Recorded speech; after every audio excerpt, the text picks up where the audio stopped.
자, 이번 시간 얘 왜 이러는 걸까요? 시간입니다. 언제 어디서나 한 명은 꼭 보지 않나요? 아니 도대체 왜 이러는지 이해가 안 되는 사람. 여러분의 사연을 받아 이해가 안 되는 그 행동들을 정신건강의학과 의사들이 파헤쳐드립니다. 허나 이번 시간까지는 안타깝게도 아직 이메일로 들어온 사연이 없어서 저희 지인 중에 사연을 받아봤습니다. 얘 왜 이러는 걸까요? 시작합니다. 저는 이제 막 취직을 한 29살 청년입니다. 다름이 아니라 제 친구 주정이를 소개하려고 이렇게 글을 보냅니다. 주정이와 저는 대학교 때부터 친한 친구고 25살 때부터 같이 자취를 해서 벌써 5년째 같이 살고 있습니다. 그동안 주정이는 룸메이트로서 이렇게 좋을 수 없는 친구였습니다. 매일 정확한 시간에 자고 일어나서 정해진 날에는 빠짐없이 청소와 빨래를 하고 공과금이나 월세 내는 것도 단 한 번도 늦지 않고 꼬박꼬박 챙겨서 미안할 정도로 지내는 게 편했습니다. 그래서 미안하기도 하고 고맙기도 해서 밥을 사겠다고 할 때도 있었는데 주정이는 항상 괜찮다고만 이야기를 했었습니다. 그런데 문제는 1년 전에 주정이가 취직을 하면서부터 시작이 되었습니다. 평소에는 술을 별로 좋아하지 않아서 거의 마시지 않던 친구였는데 취직을 하고 첫 회식날 새벽 1시쯤에 집에 들어와서는 저보고 일어나라고 하더니 넌 왜 청소 안 해? 공과금은 언제까지 내가 다 챙겨야 하는 거야? 라는 이야기를 욕을 해가면서 하는 거였습니다. 처음에는 당황하기도 하고 그동안 도움만 받았던 것이 생각이 나서 미안하다고 하고 넘어갔는데 문제는 그 다음부터였습니다. 일주일에 한 번씩 회식을 하고 들어와서는 다짜고짜 소리를 지르거나 심지어는 듣기 싫어서 자는 척을 하고 있었더니 제가 일어날 때까지 저를 발로 차는 거였습니다. 참다 못해 저도 소리를 치고 말다툼을 하기도 했는데 문제는 다음날이면 하나도 기억이 나지 않는다고 하면서 저한테 미안하다고 100번 사죄를 하는 겁니다. 그래서 저도 잔뜩 화가 났다가도 사그러들기도 했고요. 하지만 그러고 나서 또 회식날이면 저한테 소리를 지르고 나는 이 친구 왜 이러는 걸까요? 자, 이분 술만 마시면 평소와 180도 바뀌는 분의 사연인데요. 이분 도대체 왜 이러시는 걸까요? 본격적으로 들어가기에 앞서서 여기 계신 분들의 술버릇은 어떤지 좀 들어보도록 하겠습니다. 오동훈 선생님은 좀 자신감이 있으신 것 같습니다. 얘기를 꺼내는 게. 아, 저는 한 번도 절제를 잃은 적이 없기 때문에 왜 그러시는 거죠? 박정희 선생님은 뭐 어떤 술버릇 가지고 계세요? 저요? 저는 좀 취하면 자죠. 제가 볼 때는 박천일 선생님의 이성만 잠드는 것 같습니다. 아, 이성이 잠든다는 얘기예요. 오동훈 선생님이나 박정희 선생님이나 술버릇이 그렇게 뭐 이렇게 평이한 편은 아닌 걸로 알고 있는데. 제가 왜 갑자기 박철진 선생님급으로 격상되는 거죠? 저는 정말 무난한 사람인데요. 저도 기분 나쁩니다. 네. 김지영 선생님 사람 때리잖아요. 네? 여기 피해자가 있죠. 네, 여기 맞은 사람도 있는데. 제가 태어나서 술 먹고 때린 사람은 손정현 선생님 한 명인 것 같습니다. 정말 진심으로 더 화가 나네요. 미안한 마음을 가지고 있습니다. 네, 여기까지 하고 오동원 선생님 계속 넘어가 주시죠. 죄송합니다. 자, 이번에 이제 소개된 주정 씨 같은 경우는 뭐 사실 방금 저희가 말씀드렸던 것처럼 이 안에서도 좀 많이 찾아볼 수 있죠. 그래서 술 마시면 이렇게 평소와 다른 모습을 보이는 분들이 사실 청취자분들 중에서도 많이 계실 거라고 생각하는데요. 근데 대부분은 사실 뭐 지용이는 술버릇이 좀 안 좋아, 혹은 아, 천일이가 어제 술 먹어서 실수했어, 이 정도로 얘기하고 끝인 것 같더라고요. 일단 이 사연의 주정 씨는 병이라고 할 수 있을까요? 저는 좀 고민을 많이 해봐야 될 부분이 있다고 생각합니다. 네. 그 병이라고 하면 본인 진단 받으실 것 같아서 그런 말씀하시는 거 아닌가요? 아니요. 상당히 이제 진단은 조심히 해야 되는 거죠. 네. 근데 이거 너무 정신과 내부의 얘기긴 해서 청취자분들께 생소할 수 있는데 정신과 이렇게 진단을 하게 되는 기준이 되는 책이 있어요. 그 책에서 알코올 진단명이 최근에 바뀌었거든요. 예전에는 이제 알코올 중독, 알코올 뭐 남용 의존에서 이제는 알코올 사용 장애라는 진단으로 바뀌었어요. 제 생각에는 알코올 중독 혹은 의존, 남용 진단을 붙이기에는 부족할 수 있지만 알코올 사용 장애 진단은 충분히 이 주정이에게 붙일 수 있지 않을까 이런 생각은 들거든요. 좀 어떤 부분에서 그럴까요? 말씀하셨던 최근 진단 기준, 알코올 사용 장애 기준에 의하면은 12개월 이상 술을 먹고 같이 사는 친구와의 심한 갈등을 일으켰기 때문에 사회적인 기능에 장애를 일으켰죠. 그리고 이런 상황이 반복되는데도 지속적으로 술을 드시고 계시고요. 그렇죠. 그러니까 좀 정리를 하자면은 예전에 말씀하셨던 남용이나 의존 같은 경우는 내성이나 아니면 금단 증상, 뭐 손 떨리고 식은땀 나고 술 안 마셨을 때 이런 증상이 있느냐 없느냐를 좀 기준으로 진단을 했었다면은 새롭게 바뀐 알코올 사용 장애라는 병은 그 술로 인해서 어떤 결과들이 초래되느냐, 사회적으로 뭐 직업적으로 어떤 결과들이 초래되느냐에 초점을 맞췄기 때문에 주정 씨 같은 경우에는 어떤 사용 장애 영역에는 충분히 들어갈 수 있다는 그런 얘기신 것 같네요. 네. 이 알코올 사용 장애 진단 기준하고는 조금 다른데 특이 알코올 증후군이라고 하는 질병이 있습니다. 보통은 취하지 않을 만큼의 소량만 마신 후에도 평소에는 그러지 않던 분들이 굉장히 난폭하거나 호전적인 그런 행동 변화를 보이는 경우 또는 어떤 인지상의 장애를 나타내는 경우에 저희가 고려하게 되는 진단입니다. 그렇죠. 뭐 보통은 사람들이 술 엄청 많이 취할 정도로 많이 취해야지만 문제를 일으킨다고 하잖아요. 술 때문에 문제 일으켰다고 하는데 이렇게 소량의 음주만 했음에도 문제를 일으킬 수 있는 게 아까 손정현 선생님이 말한 특이 알코올 증후군이라는 질병이고요. 이게 정규 진단 기준에는 사실 포함되어 있지 않아서 네, 저는 맞습니다. 진단을 내려본 적은 없어요. 아마 다른 분들도 아마 없으실 거고 그 진단에도 이렇게 내리는 거에 얘기가 있는 게 이 주정 씨처럼 부정적 감정을 표현하거나 스트레스를 배출을 하는 거를 잘 못하는 사람의 성격들이 이렇게 술 마시게 되면 극단적으로 호전적으로 변하게 된다라는 내용이 나와 있거든요. 그런 성격의 사람들이 네. 이 진단이 많더라라고 하는 언급이 그쵸. 있습니다. 방금 이제 또 성격에 대한 얘기 해주셨는데 그럼 이제 진단명을 떠나서 사실 청취자분들께서 궁금해하시는 거는 주정 씨가 왜 이러는 걸까요, 그렇죠? 이런 것들에 대해서 조금 이야기를 해보면 좋겠네요.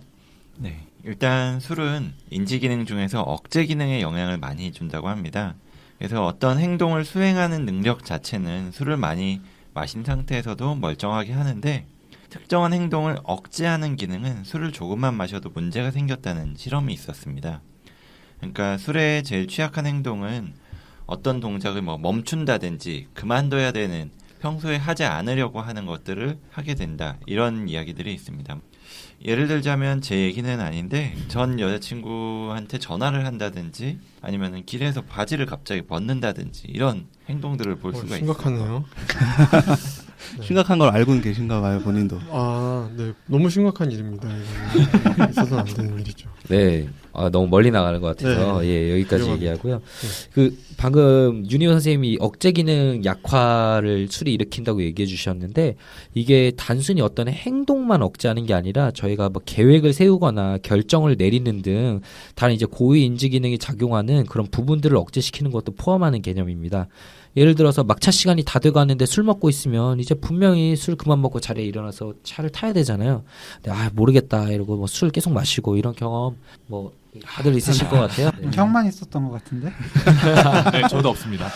아이 나쁜 사람들. 방송 못 해 먹겠네요. 네.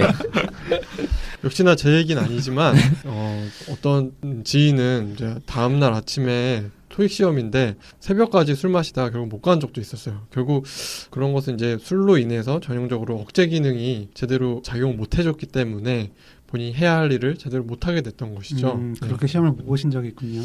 아니요. 네, 저는 예, 예. 자기 고백의 연속 같네요. 진짜. 네. 그 만성 알코올 사용장애 환자 같은 경우에도 똑같이 생각해 볼 수 있을 것 같아요. 물론 이런 분들은 이제 보상기전 같은 이제 여러 복합적 요소가 작용할 수도 있겠지만은 결국에 이제 술을 멈춰야겠다는 이제 억제 기능 자체가 망가져 버린 거기 때문에 한 번 드시기 시작하면 계속 드시는 거죠. 맞아요. 그래서 단주 막 오랫동안 참다가도 한 번 가볍게 한 잔 시작하고 나서 조금 지나면은 확 다시 시작해버리더라고요. 네. 정도가 조금 차이가 있기는 한데 쉽게 말해 좀 사고로 머리를 다치신 분이나 아니면 치매 환자분들 같은 경우에 간혹 이제 욕구를 억제하지 못하는 분들이 계시잖아요. 뭐 식욕이라거나 네. 성욕이라거나 식욕이나 예. 성욕이나 아니면 예. 굉장히 과격한 행동, 공격적인 행동을 보인다던가 이런 분들도 결국 이제 억제 기능의 문제가 와서 그런 행동들을 보이게 되는 건데 이제 술에 의해서 이런 행동이 나타나는 것도 정도는 당연히 저기 경미하고 일시적이고요. 네. 일시적인 그런 유사한 상황이 아닐까라는 생각이 좀 듭니다. 그래서 이제 주정 씨는 이제 하면 안 되는 행동을 억제하는 뇌의 기능이 술 때문에 무뎌져가지고 이제 이런 행동을 보인다라고 뇌과학적인 측면에서는 생각을 해볼 수 있을 것 같은데요. 이제 조금 다른 접근을 해볼게요. 심리적인 측면에서는 좀 어떻게 생각을 해볼 수 있을까요? 뭐 심리적인 영역에서도 그런 억제 기능 저하, 그러니까 탈억제가 돼서 이렇게 된다 생각해 볼 수 있을 것 같아요. 그러니까 좀 어려운 말일 수도 있는데 무의식적으로 억제되어 이런 욕구가 표출된 결과일 수 있습니다. 그러니까 이런 경향들은 평소에 자기의 그런 감정들을 억제하고 억압하는 사람들에게서 좀 두드러지는데요. 사실 술 먹고 진짜 무서울 정도로 사람이 돌변하면서 난폭해지는 사람들이 있는데 이런 부분들은 평소에 좀 소심하거나 이렇게 자기 감정 표현 못하고 남한테 싫은 소리 못하는 그래서 착하다는 얘기 듣는 사람들이 많죠. 네. 주정 씨 같은 분들 정말 그냥 착한 분들일 수도 있긴 한데 보통은 이제 무의식적으로 아니면 의식적으로도 분노, 화들을 억누르고 있는 타입일 수가 있습니다. 이런 분들이 평소에는 그 화를 밖으로 표출하지 않아서 주위 사람들한테 좋은 사람이라는 인정을 받고 거기에 만족해서 지내지만은 실제로는 본인의 감정이 해소가 되지가 않기 때문에 이 안쪽, 내적으로는 스트레스가 계속 쌓이게 되는 거죠. 이런 감정들이 이제 비집고 나갈 틈을 보다가 술을 마신다고 하는 이런 탈억제 상태가 되면 이때다 싶어서 뛰쳐나가는 상황이 되는 겁니다. 예, 저는 이렇게 표현해보고 싶어요. 사실 이 사연을 들어보면은 착한 주정이와 나쁜 주정이가 있잖아요. 착한 주정이는 평소에 뭐 일 같은 거 다 해주고 뭐 서운한 티도 하나도 안 내고 이런 주정이고, 나쁜 주정이는 술 먹고 이렇게 폭력적으로 변하는 모습. 근데 아까 선생님들이 말씀하신 것처럼 평소에 자신의 부정적 감정을 잘 해소하지 못하고 계속 쌓이게 되면은 그 무의식 중에 나쁜 주정이가 계속 커져가는 거예요. 그런 나쁜 감정들을 먹고 계속 쌓이니까. 그러다가 이제 술을 많이 먹어서 그걸 억눌러주는 기능이 탁 떨어졌을 때 나쁜 주정이가 확 튀어나오는 거죠. 그러니까 결국에는 이 주정 씨는 본인이 마시고 싶어서 술을 마시는 걸까요? 저는 좀 그런 측면도 있을 것 같아요. 사실 본인이 나쁜 행동을 했다는 걸 알면서도 계속 하잖아요. 제 생각에는 한번 술 먹고 취한 상태에서 이 친구 제보자분을 좀 때리고 나면은 본인 안에서 이제 나쁜 주정이가 많이 줄어드니까 본인 마음도 좀 무의식적으로 편해지고 편안해지는 경험을 해서 한번 때렸다가 또 시간이 지나면서 나쁜 주정이가 또 커지면 아, 오늘 한번 술 먹고 때려야겠다라는 마음속이 나쁜 지영이는 정연이를 때리고 나서 좀 편해지셨나 봐요. 아, 많이 편해지셨었나 봐요. 저는 한 번만 있었습니다. 네. 그 당시 많이 저한테 쌓인 게 네. 있으셨겠죠. 술은 계속 드시고 있는데 기회가 아직 없어가지고. 제가 그 이후로 피해 다니거든요. 아무튼 뭐 좀 정리를 하자면은 결국에는 이제 억압돼 있던 이런 분노 같은 게 바깥으로 표출되면서 분명히 우리 마음속에서 좀 해소되는 게 있죠. 그거를 이 주정 씨 같은 경우는 술로 얻기 때문에 계속해서 좀 술을 마시고 이런 행동들을 보인다라는 거 정도로 좀 정리를 해볼 수 있겠는데요.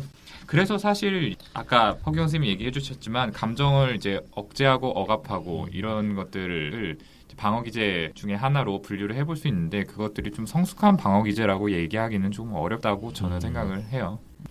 이제 정신분석 이론 전문가 박천희 선생님께서 좀 그쪽으로도 한번 설명을 해주시면 좋겠는데요. 전문가셨군요. 구강기라고 해서 그 구강기에 고착되어 있다. 너무나 어려운 말입니다. 제 둘째 아이가 지금 구강기입니다. 오늘 아침에 핸드폰 충전기 콘센트를 빨고 있다가 발견됐습니다. 예. 그런 거의 태어나자마자의 어린 시절. 심리적으로 그 당시로 이제 고착되어 있어서 본인이 이제 어려움이 있을 때 구강을 통한 물질의 섭취, 술이나 음식이나 이런 걸 먹는 걸로 이제 해결하려고 하는 그런 정신적인 부분이 있을 수도 있을 거예요. 그러니까 힘든 일이 있을 때마다 그쵸. 먹는 걸로 푼다. 그렇죠. 근데 이제 한 가지 오해하시지 않으셨으면 좋겠는 게 이제 무의식에 대한 얘기를 좀 많이 했는데 보통 사람들이 그거를 의식할 수 없기 때문에 무의식이라고 하잖아요. 실제로 이제 주정 씨는 사실 다음날 많이 괴로웠을 겁니다. 뭐 내가 친구를 때렸구나. 이런 이제 생각을 하면서 실제적으로는 뭐 해소되는 느낌보다는 본인 마음이 많이 괴로웠을 수는 있겠고요. 그렇죠. 무의식적으로 억제된 내면의 욕구들을 해방시킨 거는 그렇죠. 분명히 이 사람한테 내적인 갈등 해소 효과를 가져다 줬을 것 같은데 이 사람이 뭐 그런 내적 갈등만 가지고 있는 사람은 아니잖아요. 뭐 그렇죠. 어떤 도덕심이나 뭐 자신의 가치관이나 이런 것들이 분명히 착한 있기 분이에요, 때문에 이분은. 네. 네. 그렇죠. 그런 것들과 어긋나는 것에 대해서는 분명히 그렇죠. 또 괴로움을 느꼈을 거라는 거죠. 자, 이런 정도로 좀 정리를 해보고요. 근데 이제 이런 주정 씨 같은 사람이 실제로 주변에 있다면은 좀 어떻게 하는 게 좋을지 우리 그 부분 한번 이야기해 볼게요. 아까도 계속 뭐 얘기했지만 본인이 힘든 게 있는데 그걸 풀 방법이 사실 없으니까 계속 술 마시고 이런 행동을 보인다고 저희가 생각을 하잖아요. 그러니까 좀 이야기를 좀 잘 들어보고 적절히 표현할 수 있도록 저희 도와줘야 될 것 같아요. 주변 사람들이. 제일 중요한 부분일 것 같네요. 근데 일단 주정 씨는 진단을 내릴 수도 있다. 이렇게 아까 잠깐 얘기했었잖아요. 사실상 이 정도로 좀 심한 정도 수준이라고 하면 이제 진료를 받아야겠죠. 술을 끊기 위해서. 근데 이제 이것보다 조금 덜한 정도 수준이라면 잘 말씀해 주신 것처럼 본인의 어떤 무의식적인 힘든 점들에 대해서 좀 잘 발산할 수 있도록 도와주는 것이 많이 필요할 것 같습니다. 그 스트레스 분명히 속에 쌓인 부정적인 에너지를 발산할 수 있는 어떤 식으로든 에너지를 발산하는 방법이 있어야 될 텐데 저는 굉장히 기억에 남는 분이 예전에 봤던 어떤 할아버지셨는데 술을 끊고 상당히 오랫동안 거의 10년 넘게 술을 끊고 계시는데 병원에 계속 다니고 계셨어요. 본인 스스로 좀 더 조절 능력을 기르기 위해서 알코올依존 네. 진단을 받으신 술을 분이요? 예전에는 정말 매일 드시고 심하게 드시는 분이었는데 술을 끊으셨어요. 그래서 요즘엔 뭐하고 지내시냐 했더니 정말 매일 자전거만 타시는 거예요. 자전거를 타고 산에도 올라가고 강에도 가고 그러면서 본인은 이렇게 해서 에너지를 발산시키고 나면 술 생각이 들지 않는다. 마음도 많이 편해지는 것 같다. 이렇게 얘기를 하시더라고요. 그래서 좋은 취미를 소개시켜주는 것도 좋은 방법 중 하나가 될 수 있을 것 같아요. 그것도 적절한 대안이 될 수 있겠네요. 네, 그런데 좀 조심을 해야 될 게 방금 취미 중에서 산 이야기를 하셨는데 꼭 그러시는 분들이 있어요. 등산을 갔다 내려올 때 꼭 막걸리를 한 병씩 마신다. 한 병이 아니기도 한데 그런 한 병이면 거라든지 다행이지만. 아니면은 뭐 조기 축구회라든지 이렇게 해서 단체로 같이 뭐 운동을 하고 나서 회식을 항상 하는 취미라면은 그런 거는 좀 피해야 된다라고 이야기를 드릴 수 있을 것 같아요. 본인의 그 활동이나 취미 반경을 조금은 술과 거리를 둘 수 있는 쪽으로 고려를 하시는 게 낫겠네요. 그렇죠. 일단 근데 이 사연을 보내주신 분의 입장에서 제가 조금 더 조언을 드리고 싶은데 너무 힘드실 것 같아요. 뭐 한 달에 한 번씩 이런 일이 일어난다고 하면. 네. 그래서 일단은 이 주정 씨라고 하는 분은 기억을 못 하시잖아요. 실제로는 의식적으로는. 그래서 이 행동에 대한 어떤 아픈 기억을 만들어 드리는 게 도움이 될 것 같아요. 뭐 예를 들어서 어떻게 해요? 정말 난동을 부려서 그렇게 힘든 상황에서 경찰에 신고를 하는 거죠. 동영상을 찍어놓은 예, 그런 방법이 훨씬 더 나을 수 이건 있겠네요. 상당히 네. 괜찮겠네요. 네. 네. 이렇게 그래서 했다. 의식적인 자각을 그런 식으로 만들어 주는 게 이 네. 문제성 음주 행동을 줄이는 데는 도움이 될 수 있을 거라고 경찰을 생각합니다. 부르면 아무래도 그 사람과의 인간관계가 깨져버릴 수도 있을 텐데 그렇죠. 동영상 찍었다가 네. 보여주는 거는 사실 좀 좋은 방법일 것 네. 같아요. 일종의 충격요법 같은 그쵸. 거네요. 네, 네, 결과적으로. 저도 실제로 뭐 진료실에서 술을 항상 마시는 건 아니고 한 1년에 한 두세 번만 문제가 되는 분이 있었는데 그분 남편분이 동영상을 찍으셨더라고요. 그래서 그걸 보여주시고는 내가 이제 술을 끊어야겠다 이런 결심을 했다라고 이야기하신 네. 분이 있었습니다. 그러게요. 좋은 방법일 것 같네요. 이렇게 해결 방안까지 우리 간단하게 좀 이야기를 해봤는데요. 자, 주정 씨가 왜 이러는지 좀 이해가 되셨을지 어떨지 잘 모르겠습니다. 그래서 오늘 두 번째 코너 얘 왜 이러는 걸까요? 방송도 이 정도로 마무리를 해보려고 하는데요. 자, 이번 시간 어땠는지 우리 또 간단하게 소감 돌아가면서 한번 들어볼게요. 자, 이 시간의 주인공이었던 박천일 선생님부터 좀 들어볼까요? 네, 아주 유익한 시간이었습니다. 저희는 뭐 박천일 선생님 경험이 많이 도움이 됐던 것 같아요. 저희가 감사를 네. 드리고 싶네요. 뭐 이해는 안 되지만 네. 다음 손정현 선생님. 예, 저도 이제 주위에서 많이 봤던 그런 상황에 대한 이야기라서 훨씬 더 좀 편안하게 얘기할 수 있었던 것 같고요. 술 조심하셨으면 좋겠습니다, 다들. 허경 선생님. 네, 저는 뭐 사실 잘 공감 안 되는 내용도 있었는데 제가 술 문제가 없. 본인만 깨끗하다 이거죠. 네. 네, 어쨌든 주변 이제 술 문제 있는 친구들 얼굴이 많이 떠올랐고요. 이렇게 하면 좀 조절할 수 있겠구나라는 생각을 저도 좀 배워가는 시간이었던 것 같습니다.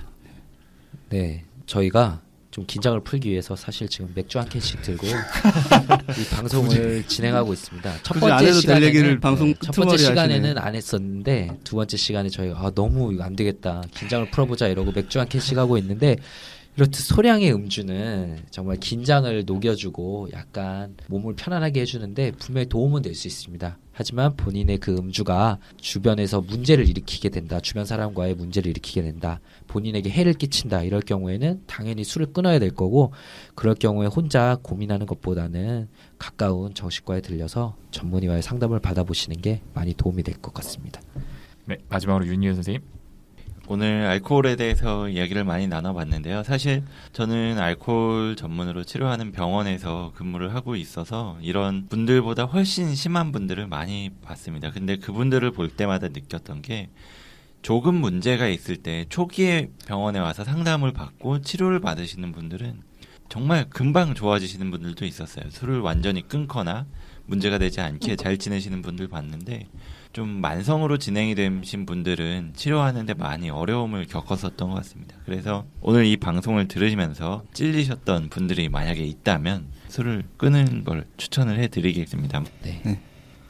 네, 이제 두 번째 코너 이걸로 마무리 짓도록 하고요. 아마 이 시간은 이제 저희가 아직은 사연을 받지 못한 관계로 저희가 직접 주변에서 모은 사연으로 진행을 했는데 여러분들 사연으로 진행을 한다면 여러분들도 조금 더 흥미롭게 들으실 수 있고 저희도 조금 더 재밌게 진행할 수 있을 것 같습니다. 그런 의미에서 한 번 더 예, 제가 소개해드리도록 손정현 하겠습니다. 선생님께서 예, 사연, 질문, 피드백, 이메일 brainrich6gmail.com brainrich 숫자 6 gmail.com으로 부탁드립니다. 한글로 발음을 써놓으셨네요. 굉장히 모함하시네요. 네, 어쨌든 뭐 노력하는 모습이 아주 보기 좋고요. 감사합니다. 예, 왜 이러는 걸까요? 시간 이걸로 마치도록 하겠습니다. 감사합니다. 감사합니다. 감사합니다.